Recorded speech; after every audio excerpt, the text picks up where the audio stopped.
ക്ഷേത്രമെന്ന് കേൾക്കുമ്പോൾ നെറ്റിച്ചുളിക്കുന്നവരാണ് നമ്മളിൽ പലരും.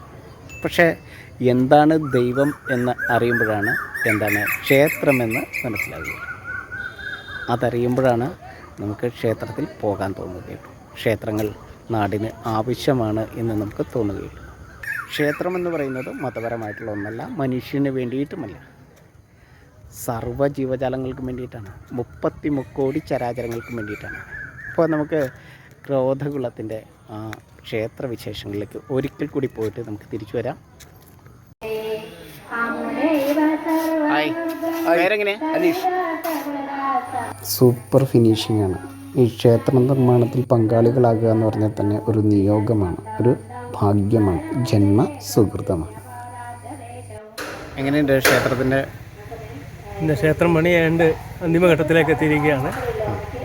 നാട്ടുകാരുടെ നിർലോഭമായ സഹകരണം മാത്രമാണ് ഇത്രയും പെട്ടെന്ന് ഈ ക്ഷേത്രം ഈ രീതിയിലെത്തുവാനും ഐക്യത്തെ തന്നെ ഏക നരസിംഹ സ്വാമി ക്ഷേത്രം ബ്രഹ്മമംഗലത്ത് ഉയരുകയാണ്. ക്രോധഭാവത്തിലുള്ള അപൂർവം പ്രതിഷ്ഠകളിലൊന്ന് വൈക്കത്ത് ബ്രഹ്മമംഗലത്ത് ഉയരുകയാണ്. ഈ ഉദ്യമത്തിൽ പങ്കെടുത്ത എല്ലാവർക്കും ക്ഷേത്രം ട്രസ്റ്റിൻ്റെ പേരിൽ നന്ദി അറിയിച്ചു. നൂറ്റാണ്ടുകൾക്ക് മുമ്പ് തകർന്നു കിടന്ന ഒരു ക്ഷേത്രം പഴയ ഒരു പുതിയ ക്ഷേത്രമായി നമ്മൾ നിർമ്മിക്കുകയാണ്. ക്ഷേത്രത്തിൻ്റെ ഉടമകൾ ഏതാണ്ട് ഒരു 33.5 സെൻറ്റ് സ്ഥലത്തോളം വരുന്ന വിസ്തൃതിയുള്ള ഈ പ്രദേശം രൂപീകൃതമായ ക്രോധകുളങ്ങര ട്രസ്റ്റിൻ്റെ പേർക്ക് ആധാരം നടത്തി നമ്മുടെ സ്വന്തമാക്കി എഴുതി തരികയും ട്രസ്റ്റിന് സ്വന്തമാക്കി തരികയും അവർ വലിയ മഹാമനസ്കത അവരുടെ ഭാഗത്തു നിന്നുണ്ടാവുകയും ചെയ്തു. ക്ഷേത്രത്തിൻ്റെ സവതി വേഴപ്പറമ്പ് ചിത്രഭാനു നമ്പൂതിരിപ്പാടാണ്. ക്ഷേത്രത്തിൻ്റെ മേൽശാന്തി ദിനിൽകുമാർ ഭട്ടതിരിപ്പാടാണ്. ക്ഷേത്ര ഉടമസ്ഥനും ആയ ശ്രീ ദിനിൽകുമാർ ഭട്ടതിരിയാണ് ഇപ്പോൾ അടുത്ത പൂജാതി കർമ്മങ്ങൾ നിർവഹിക്കുന്നത്. ക്ഷേത്രത്തിൻ്റെ തന്ത്രി ബ്രഹ്മശ്രീ മനയത്തട്ട് ആര്യ നമ്പൂതിരിപ്പാടാണ്. ക്ഷേത്രത്തിൻ്റെ പണികൾ പൂർത്തീകരിച്ചിട്ടില്ല. തിടപ്പള്ളിയുടെയും മണ്ഡപത്തിൻ്റെയും നിർമ്മാണ പ്രവർത്തനങ്ങൾ ഏതാണ്ട് അവസാനത്തിലേക്ക് അടുക്കുകയാണ്. സാമ്പത്തികമായ പരാധീനതയാണ് പണികൾ പൂർത്തിയാവുന്നതിന് ബുദ്ധിമുട്ട് സൃഷ്ടിക്കുന്നത്. എന്തായാലും ഈ വരുന്ന 2025 ഏപ്രിൽ 2 പ്രതിഷ്ഠാകർമ്മം നിർവഹിക്കാൻ കമ്മിറ്റി തീരുമാനിച്ചിരിക്കുകയാണ്. അതിനുള്ള നടപടികളുമായി മുമ്പോട്ട് പോവുകയാണ്. എല്ലാ ഭക്തജനങ്ങളുടെയും നിർലോഭമായ സാമ്പത്തിക സഹായ സഹകരണങ്ങൾ ട്രസ്റ്റിന് വേണ്ടി പ്രതീക്ഷിക്കുന്നു. ട്രസ്റ്റിൻ്റെ കമ്മിറ്റി മെമ്പർ ശ്രീവത്സൻ, എൻ്റെ കൂടെ നിൽക്കുന്നത് മറ്റൊരു കമ്മിറ്റി മെമ്പറായ ശ്രീ KR മോഹനൻ എന്നിവരാണ്. ഞങ്ങളൊരു 22 പേരടങ്ങുന്ന കമ്മിറ്റിയാണ് ഇപ്പോൾ ക്ഷേത്രത്തിൻ്റെ കാര്യങ്ങൾ നിർവഹിക്കുന്നത്. സ്ത്രീകൾ, വനിതകൾ ഉൾപ്പെടെയുള്ള 22 പേരടങ്ങുന്ന കമ്മിറ്റി. അത് കൂടാതെ ക്ഷേത്രത്തിന് ഒരു വനിതാ സമിതിയുണ്ട്. അതോടൊപ്പം തന്നെ ഒരു നാരായണീയ സമിതിയുമുണ്ട്. അവരും വളരെ നല്ല നിലയിൽ പ്രവർത്തിച്ചു വരുന്നു. വനിതകളുടെ സഹകരണം ആവുന്നത്ര ഞങ്ങൾക്ക് കിട്ടുന്നുണ്ട്. ഈ പൊതുവെ നാട്ടുകാരുടെ സഹകരണം വളരെ കൂടുതലായുണ്ട്. അതാണ് ഞങ്ങളെ മുമ്പോട്ട് നയിക്കുന്ന ഒരു ശക്തി. ഓം നരസിംഹായ നമഃ. എൻ്റെ പേര് രവീന്ദ്രൻ. ഞാൻ ഈ ക്ഷേത്രത്തിൻ്റെ ഇവിടുത്തെ സമിതിയുടെ പ്രസിഡൻ്റാണ്, ട്രസ്റ്റിൻ്റെ പ്രസിഡൻ്റാണ്. ഇവിടെ ഞാൻ ശരിക്കും പറഞ്ഞാൽ ഇതൊരു നിമിത്തമായിട്ട് ഞാനിവിടെ വന്നു ചേർന്ന, ഞാൻ ഇവിടുത്തുകാരനല്ല. ഞാൻ വേറൊരു നരസിംഹ ക്ഷേത്രത്തിൻ്റെ മുറ്റത്ത് വളർന്ന ആളാണ്. ഞാനിവിടെ ഇങ്ങനെ കുടിയേറി പാർത്ത് അവസാനം ഇവിടെ ഇതിൻ്റെ പ്രവർത്തനമായിട്ട് ബന്ധപ്പെട്ട് ഇവിടെ വന്നയാളാണ്. ഞാൻ വരുന്ന കാലത്ത് ഇത് കുറ്റിക്കാട് പിടിച്ചിട്ട് കിടന്ന സ്ഥലമായിരുന്നു. അത് അന്നു മുതൽ ഞങ്ങൾക്ക് എല്ലാവർക്കും ഉണ്ടായിരുന്ന ആഗ്രഹമാണ് ഒന്ന് നന്നാക്കണമെന്ന്. അങ്ങനെ പല പ്രാവശ്യം ശ്രമിച്ച് അവസാനം ഇത് വിജയം കണ്ടു. അങ്ങനെ ഞങ്ങൾ ഒരു ട്രസ്റ്റ് ഉണ്ടാക്കി എല്ലാവരും കൂടെ ഇതിൻ്റെ പ്രവർത്തനം മുമ്പോട്ട് കൊണ്ടുപോയി. അപ്പോൾ ആ ട്രസ്റ്റിന് വേണ്ടിയിട്ട് ഇവിടുത്തെ തിരുമേനി ഇതിൻ്റെ സ്ഥലം ദാനമായിട്ട് തന്നു. പിന്നെ ഞങ്ങളെല്ലാവരും കൂടെ സാധാരണക്കാരായ ആൾക്കാരോട് പൈസ പിരിച്ച് ആണ് ഇവിടെ ഈ ശ്രീകോവിലും ഇതെല്ലാം പണി തീർത്തുകൊണ്ടിരിക്കുന്നത്. ശ്രീകോവിൽ പണി തീരാറായി. ഞങ്ങളെ സഹായിച്ച ഒരുപാട് ആൾക്കാരിവിടെ ഈ പരിസരത്തുണ്ട്. അവരെ എല്ലാവരും അവരോട് എപ്പോഴും നന്ദിയും കടപ്പാടുമുള്ളവരാണ്. അപ്പോൾ അതിങ്ങനെ ഞങ്ങൾ മുമ്പോട്ട് പോകണം. ഏതാണ്ട് ഒരു ഏപ്രിലോട് കൂടി ഈ ബാലാലയത്തിൽ നിന്ന് പ്രതിഷ്ഠ അങ്ങോട്ട് മാറ്റും. ഇതാണ് ഇവിടെ ഞങ്ങൾക്ക് ഇതിനകത്ത് പറയാനുള്ളത്. ഇനിയും ഒരുപാട് പേര് ഞങ്ങളെ സഹായിക്കാൻ നേരിട്ടുണ്ട്. അവരുടെ സഹായം ഞങ്ങൾ പ്രതീക്ഷിക്കുന്നു. അങ്ങനെ മറ്റ് സഹായം പ്രതീക്ഷിച്ചുകൊണ്ട് മാത്രമാണ് ഞങ്ങളിത് മുമ്പോട്ട് പോകുന്നത്. ഇതാരും ഞങ്ങളുടെ പൈസയല്ല, ഇത് മുഴുവൻ നാട്ടുകാരുടെ പൈസയാണ്. ഇത് ഞങ്ങൾ ആദ്യം തുടങ്ങിയപ്പോൾ ഞങ്ങൾ വളരെ വിഷമിച്ചാണ് തുടങ്ങിയത്. മുഴുവനാക്കാനൊക്കെ 30 ലക്ഷം രൂപ വേണം. ഞങ്ങൾ എന്തും ഉണ്ടാക്കുന്നത്. ഇപ്പോൾ അത് പലതായിട്ട് പല പ്രാവശ്യമായിട്ട് പല്ലിൽ നിന്ന് കളക്ട് ചെയ്ത് ഇപ്പോൾ പണിതുകൊണ്ട് ശ്രീകോവിലിൻ്റെ പണി ഏതാണ്ട് തീർന്നു, ചടപ്പള്ളിയുടെയും ഏതാണ്ടും തീർന്നു, പ്രതിഷ്ഠയ്ക്കുള്ള ബാക്കി കാര്യങ്ങളെല്ലാം ശരിയാക്കി. 2025 ഏപ്രിൽ 2 അന്ന് രോഹിണി നക്ഷത്രമാണ്. അന്ന് ഒരു 9:30 മുമ്പാണ് പ്രതിഷ്ഠ. അതിനാണ് ഞങ്ങളിപ്പോൾ മുമ്പോട്ട് ഞങ്ങളുടെ ലക്ഷ്യം അതാണ്. അതിനിയും കുറച്ച് പൈസ ഉണ്ടാക്കണം. അതിനെല്ലാവരോടും ഞങ്ങളിങ്ങനെ അപേക്ഷിച്ച് നടക്കുവാണ്. വിജയിക്കാൻ ഞങ്ങൾ തീർച്ചയുണ്ട്. കാരണം ഇവിടുത്തെ ഒരു പ്രത്യേകത, എന്ത് കാര്യം വിജയിച്ച് നമ്മൾ ദേവനോട് ശരിക്ക് ചെന്ന് പ്രാർത്ഥിച്ചാൽ ആ കാര്യം ഇവിടെ നടക്കും.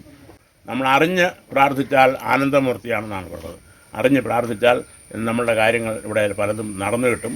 അങ്ങനെ ഞങ്ങൾക്ക് ഒരുപാട് പേർക്ക് അനുഭവമുണ്ട്. അങ്ങനെയാണ് ഞങ്ങളത് വിശ്വസിച്ചുകൊണ്ടാണ് ഞങ്ങൾ മുമ്പോട്ട് പോകുന്നത്. സാറേ, നമുക്ക് ഏറ്റവും കൂടുതൽ കമ്മിറ്റ്മെൻറ്റ് ആരോടായിരിക്കും? നമുക്ക് ആദ്യത്തെ കമ്മിറ്റ്മെൻറ്റ് ഇതിൻ്റെ വസ്തു ഉടമയായ ദിൽകുമാർ ഭട്ടതിരി അവരുടെ കുടുംബത്തോടാണ്. ഒരു പൈസ പോലും വാങ്ങിക്കാതെ ദാനമായി ഈ 33 സെൻറ്റ് സ്ഥലം നമുക്കായി പൊതുജനങ്ങളുടെ ട്രസ്റ്റിനായി അവർ വിട്ടുതന്നതാണ്. അതുപോലെ ചെയർമാൻ പറഞ്ഞതുപോലെ പിന്നെ നമ്മുടെ അടുത്ത കടപ്പാട് നല്ലവരായ നാട്ടുകാരാണ്. ഇവിടുത്തെ നാട്ടുകാരെന്ന് പറഞ്ഞാൽ എല്ലാവരും മധ്യവർഗക്കാരിൽ താഴെയുള്ളവരാണ്. വളരെ പിന്നോക്കം നിൽക്കുന്ന ആളുകളാണ്. സർക്കാർ ജോലിയുള്ളവരൊക്കെ വളരെ തുച്ഛമായ ആളുകളേ ഉള്ളൂ. എങ്കിലും അവരുടെ കഴിയാവുന്ന സഹായം ചെയ്ത് മനസ്സും ശരീരവും കൊണ്ട് സാമ്പത്തികമായും ഒക്കെ ഞങ്ങളെ സഹായിക്കുന്നുണ്ട്. അതാണ് ഞങ്ങൾക്ക് മുമ്പോട്ട് പോകാൻ ഞങ്ങളെ പ്രേരിപ്പിക്കുന്നത്. ഏതായാലും 22 പേരുടെ ഒരു കമ്മിറ്റിയാണ് ഇതിൻ്റെ ഭരണം. വളരെ ഫലപ്രദമായി എല്ലാം ഒത്തൊരുമയോടെ ഏകാഭിപ്രായത്തോടെ യാതൊരു അഭിപ്രായ വ്യത്യാസങ്ങളും ഇല്ലാതെ ഇതുവരെ മുമ്പോട്ട് പോകുന്നു. തുടർന്ന് അങ്ങോട്ട് അങ്ങനെ തന്നെ പ്രതിഷ്ഠ കഴിഞ്ഞും പിന്നെ നിത്യ പൂജകൾ ആരംഭിക്കുന്നത് ഉടനെ തന്നെ ഉണ്ടാവും. അപ്പോൾ അതുവരെയൊക്കെ പിന്നീട് അങ്ങോട്ടും ഭാവിയിലും ഒത്തൊരുമയോടുകൂടി മുന്നോട്ട് പോകണമെന്നാണ് വിചാരിക്കുന്നത്. ശ്രീ നരസിംഹായാണ്. ഞാൻ ഇവിടുത്തെ ട്രസ്റ്റിൻ്റെ ഒരു കമ്മിറ്റി അംഗമാണ്. എൻ്റെ പേര് മോഹനൻ. നടത്തിക്കൊണ്ടിരുന്നു. തറ മാത്രമേ ഉണ്ടായിരുന്നുള്ളൂ. കുറച്ച് ഭിന്നമായി കിടക്കുന്നത് തറ. അതിൽ പൂജ നടത്തിക്കൊണ്ടിരുന്നു. അതനുസരിച്ച് നാട്ടുകാരൊക്കെ ഈ കുറ്റിക്കാടൊക്കെ പിടിച്ച സ്ഥലത്ത് വന്നാണെങ്കിലും വഴിപാടൊക്കെ ചെയ്ത് പോന്നിരുന്നു. പിന്നീട് ഇതൊന്ന് നല്ല രീതിയിൽ നാക്കണം എന്ന് പല ജനങ്ങളും ആഗ്രഹിച്ചിരുന്നു. അതായത് പൂർവ്വസ്ഥലത്തിരുന്ന അന്നത്തെ അതേ തറപ്പുറത്ത് തന്നെയാണ് ഇപ്പോഴും പണിതിരിക്കുന്നത്. അതേ ചുറ്റളവിൽ തന്നെയാണ് പണികൾ മുന്നോട്ട് കൊണ്ടുപോകുന്നത്. അതിനു വേണ്ടിയിട്ട് ഉള്ള പ്രവർത്തനം ഒരു 1.5 വർഷക്കാലമായി നടന്നുകൊണ്ടിരിക്കുകയാണ്. അതിപ്പോൾ തുടർച്ചയായിട്ട് നടക്കുന്നുണ്ട്. സാമ്പത്തിക ബുദ്ധിമുട്ടുണ്ടായ കാരണം കുറച്ച് നാളത്തേക്ക് ഒരു ബുദ്ധിമുട്ടുണ്ടായെങ്കിലും ഇപ്പോഴും പണി നടക്കുകയാണ്. അങ്ങനെ ക്ഷേത്രത്തിൻ്റെ ശ്രീകോവിലിന് മുഖ്യ പണിയും തീർന്നിരിക്കുകയാണ്. തേപ്പടക്കം എല്ലാം തീർന്നിരിക്കുകയാണ്. ഇനിയിപ്പോൾ ഡോറിൻ്റെ പണികളൊക്കെ നിസ്സാരമുള്ളൂ. അതുപോലെ പെയിൻറ്റിങ് വർക്കുകളേ ഉള്ളൂ. പിന്നീട് അകത്ത് ഗർഭഗൃഹമുണ്ട്. അതിൻ്റെ അകത്തെ തേപ്പൊക്കെ തീർന്നിരിക്കുകയാണ്. പിന്നെ അത് തന്നെ പിന്നെ സോപാനം, അതിൻ്റെ പടികൾ, അതുപോലെ തന്നെ ദ്വാരപാലകർ, പിന്നെ ഇതിന് പ്രധാനപ്പെട്ട ഈ ശില പ്രതിഷ്ഠ ആമയുടെ തിരുമേനി കുടുംബങ്ങളിൽ നിന്നാണ് തരുന്നത്. എല്ലാം പണിയും തീർത്ത് നമ്മുടെ ബ്രഹ്മകുളത്തെ കൈലാസൻ ആണ് മുഖ്യശില്പി. അദ്ദേഹമാണ് ഇതിൻ്റെ നിർമ്മാണം ഏറ്റെടുത്തിരിക്കുന്നത്. അദ്ദേഹം ഇതെല്ലാം പണി നടത്തിക്കൊണ്ടിരിക്കുകയാണ്. എല്ലാ പണിയും ഏകദേശം പൂർത്തീകരിച്ചുകൊണ്ടിരിക്കുന്നു. പിന്നെ അതുപോലെ തന്നെ താഴെക്കുടം, പിന്നെ അതുകൂടാതെ ഈ മണ്ഡപമൊക്കെ എല്ലാം സ്പോൺസറാണ്. ഇവിടുത്തെ ഭക്തജനങ്ങളുടെ നിർലോഭമായ സഹകരണം കൊണ്ട് തന്നെയാണ് ഇതുവരെയൊക്കെ എത്തിച്ചത്. ഇത് പുറത്തേക്കൊന്നും അധികം പിരിവിനായിട്ട് ആരും പോയിട്ടില്ല. ഇതിനെപ്പറ്റി അറിഞ്ഞുകെട്ട് വരുന്നതേ ഉള്ളൂ. എങ്കിൽ കൂടിയും ഇവിടെ ഞങ്ങൾ രണ്ടാമത്തെ എല്ലാ ഇംഗ്ലീഷ് മാസത്തിലെയും രണ്ടാമത്തെ ഞായറാഴ്ചകളിൽ ഞങ്ങളിവിടെ ദീപാരാധന നടത്താറുണ്ട്. അതിന് അറിഞ്ഞുകെട്ട് എല്ലാ ഭക്തജനങ്ങളും വരാറുണ്ട്. ഓരോ പ്രാവശ്യവും അറിഞ്ഞുകെട്ട് ജനങ്ങൾ പങ്കാളിത്തം ഉണ്ടാകുന്നുണ്ട്. നല്ല സഹായമാണ് ഉണ്ടാകുന്നത്. പിന്നെ പൊതുവെ ഞങ്ങളിപ്പം പിരിവിനങ്ങനെ ഇറങ്ങിയിട്ടില്ല. ഇനി ഇറങ്ങാൻ ഇരിക്കുകയാണ്. എന്നാൽ ഏപ്രിൽ 2-ാം തീയതി അടുത്ത വർഷം ഏപ്രിൽ 2-ാം തീയതി പ്രതിഷ്ഠയാണ്. അപ്പോൾ അത് നല്ലൊരു ബൃഹത്തായ പൈസ വേണ്ടിവരും. അങ്ങനെയൊക്കെയാണ് നമ്മുടെ കാര്യങ്ങൾ മുന്നോട്ട് പോകുന്നത്. എല്ലാ ഭക്തജനങ്ങളുടെയും നിർലോഭമായ സഹായ സഹകരണം ഉണ്ടാകണം എന്ന് മാത്രം അഭ്യർത്ഥിക്കുന്നു. ഇതോടൊപ്പം ഞങ്ങൾ രാമായണ പാരായണം നടത്തുന്നുണ്ട് ഇതിനിടയ്ക്ക് തന്നെ. അതുപോലെ തന്നെ ഇപ്പോൾ ഈ നാരായണീയ പാരായണം ഇവിടെ വെച്ച് തന്നെ പഠിച്ച സമിതിയാണ്. അവർ ഇന്ന് ഇവിടെ സമർപ്പിക്കുകയാണ്. ക്ഷേത്ര നിർമ്മാണം ഏതാണ്ട് അന്തിമഘട്ടത്തിലെത്തിയിരിക്കുകയാണ്. ഈ ക്ഷേത്ര നിർമ്മാണത്തിൽ സഹായിച്ച നല്ലവരായ നാട്ടുകാർക്കും ഭക്തജനങ്ങൾക്കും ക്ഷേത്ര ട്രസ്റ്റിൻ്റെ പേരിൽ നന്ദി രേഖപ്പെടുത്തുന്നു. അതിനെൻ്റെ എല്ലാവിധ ആശംസകളും ഞാൻ നേരുന്നു. നിങ്ങൾ ഇതുവരെയും ഇവിടെ വന്നിട്ടില്ലെങ്കിൽ തീർച്ചയായിട്ടും ഈ ക്ഷേത്ര സന്നിധിയിൽ വരണം. ഈ ക്ഷേത്രത്തിൻ്റെ നിർമ്മാണത്തിൽ പങ്കാളികളാകണം. നിങ്ങളുടെ അധ്വാനത്തിൻ്റെ വിയർപ്പിൻ്റെ ഒരു പിടിപ്പണം ഈ ക്ഷേത്രത്തിൻ്റെ ഉയർച്ചയ്ക്കായി, നവീകരണത്തിനായി നൽകണം. അതൊരു പുണ്യമായി കാണണം. ബ്രഹ്മമംഗലത്തിൻ്റെ ഈ നരസിംഹ സിംഹാസനം ജീവഭയത്തെ അകറ്റുന്ന ജീവനാംശ പാലകപീഠമായി ഉയരട്ടെ. എത്ര മനോഹരമാണല്ലേ ഈ ക്ഷേത്രഭൂമി. വേദയുടെ മറ്റൊരു വിശേഷമായിട്ട് നമുക്ക് വീണ്ടും കണ്ടുമുട്ടാം. അതുവരെയും എല്ലാവർക്കും നന്ദി, നമസ്കാരം.